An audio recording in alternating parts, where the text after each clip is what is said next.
nakalimutan niya ang singsing. Pinatawad siya ni Carol kaya pumunta sila sa jewelry shop para kumuha ng bagong singsing. Isa-isa, isinusuot ni Philip ang mga singsing sa daliri ni Carol at tuluyan na silang ikinasal. Sa gabing iyon, sa halip na maging intimate, nagkwentuhan lang sila. Kinabukasan, muli nilang isinagawa ang mga bagay na nagustuhan ni Philip noon. Ipinakilala pa niya si Carol sa kanyang dating kasintahan na ikinagalit ni Carol kaya pinaalis niya si Philip. Pagkatapos ng maraming kasiyahan, nagmamaneho silang pauwi ng mabangga ang kanilang sasakyan sa isang limousine sa intersection. Agad na lumabas si Philip upang tingnan kung may tao sa loob. Dito lumabas si Melissa, isang magandang babae, na ikinagulat ni Philip. Tuwa rin si Carol na makita si Melissa, kaya sabay-sabay silang bumalik sa bahay ni Philip. Habang nasa daan, nakikipagbiruan si Philip kay Melissa at tinutukso ang maliliit niyang kilos para mapasaya siya. Sinabi ni Melissa na narito siya matapos mabasa ang signboard sa labas ng bayan at naglakbay 2 linggo na ngunit walang ibang tao ang nakita. Napaisip si Philip na malaking pagkakamali ang ginawa niya, dapat siya ang unang nakatagpo kay Melissa bago si Carol.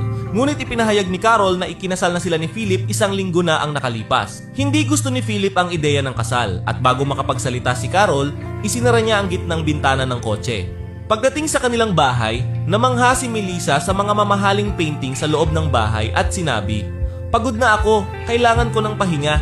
Sinabi ni Philip, "Maaari kang magpahinga sa bahay ko. Marami tayong pag-uusapan at kasiyahan na gagawin." Pero agad na mutawi si Carol at nagbabala, "Kung ako sa'yo, hindi ka na dapat manatili sa bahay niya." Nang marinig ni Melissa ang babala ni Carol tungkol sa banyo pool ni Philip, sinabi niya, "Sige, hahanap na lang ako ng ibang lugar para sa sarili ko." Niyakap ni Carol si Melissa at syempre, hindi pinalampas ni Philip ang pagkakataon lumapit siya mula sa likod at niyakap din si Melissa. Pagdating ng gabi, habang naghahanda ng hapunan, dumating si Philip na wala ng balbas na ikinagulat ni Carol dahil dati ay tumanggi siyang mag-ahit para lang sa kanya. Sa katotohanan, sinusubukan niyang mapalapit kay Melissa, handang gawin ang lahat para dito.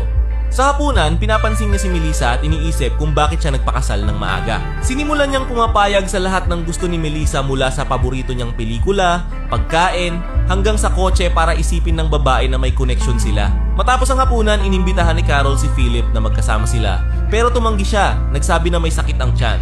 Tinanong siya ni Carol kung naaakit siya kay Melissa, ngunit sinabi niyang hindi. Sa kalagitnaan ng gabi, lumapit si Melissa para sa kanyang layunin. At hinabol siya ni Philip na parang aso. Ngunit nakita niya si Carol na nakaupo sa banyo at labis siyang natakot. Lumalabas na panaginip lang pala yun! Kinabukasan, habang nag-exercise si Philip para ipakita ang katawan kay Melissa, tinanong siya nito, "Ano itong ginagawa mo?" Sinabi niya na regalo ito dahil nasira niya ang limousine niya. Tinawag ni Carol si Philip at tinanong kung nagbigay siya ng bagong sasakyan kay Melissa. Pinuna siya ni Carol na kahit paulit-ulit niyang sinabi